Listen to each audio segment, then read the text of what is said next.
Bugün səhər yeməyinə ən dadlı kəsmikli buluşkil hazırlamışam. Vatruşka. Soyuducuda 2 paçka kəsmik almışdı. Qənaətli xanım kimi dedim ki, bugün onları istifadə edəcəm. Həmiri qoydum. Sonra paçkanı açdım. Gördüm ki, xarab oldu kəsmik. Alınmadı olmaq. Ən birinci maya hazırlayırıq. Apara. Südə 12 qram yaş maya qatırıq. Un gedir düz 360 qram. 2 xörək qaşığı şəkər qatırıq. Qarışdırırıq. Duz qatılır. Və mayanı qatırıq. Yaxşıca qarışdırmalıdır hamısı.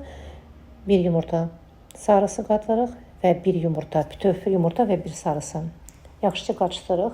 Sonra ən axırda kərə yağı 60 qram qatmaq lazımdır. Hardasa 7-8 dəqiqə xəmir yoğurulur. Mən həmişə mikserdə qarışdırıram.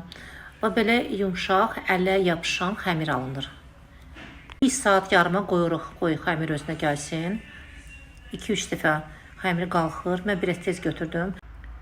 Xəmiri qalxdı. Bölürük onu 8 kündəyə. 87 qramdan çıxır. Vatruşka burada çox böyük çıxır. Olar 10 kündəyə bölmək.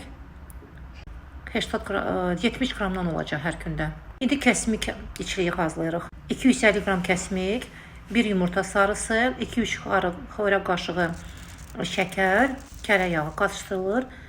Bu da alındı kəsmik içliyi. Bu vatruşkaların üstünə çox yaxşı olar çəllək də qoymaq, albalıdır, amma mənim uşaqlarım sevmir, mən ona görə içinə qatmıram. Kündələri yarım saat saxlayırıq və belə qalxır. Görürsünüz necə yaxşı xəmirdə. Stakanı bitki yağına qatıb, batırıb və belə dairələr açırıq. İçliklə doldururuq. Hər deməli vatruşkaya bir yemək qaşığı içlik gedir. Yumurta sarısı ilə belə qıraqlarını sürtürük. Bu ştreyzeldir. 50 qram un, şəkər, 2-3 xörək qaşığı, soyuq sürtkəcdən keçiririk kərə yağını, qarışdırırıq. Tez-tez belə umac kimi necə kətə, irivan kətəsi necə hazırlayır, bu belə içlik necə hazırlanır, bu da elədir. Tez belə əlimizlə belə eləyirik, umac kimi və vatruşkanın üstünə tökürük. Çəllək, vişne olsaydı çox gözəl olardı, amma mənim uşaqlarım sevmir, ona görə mən də eləmədim.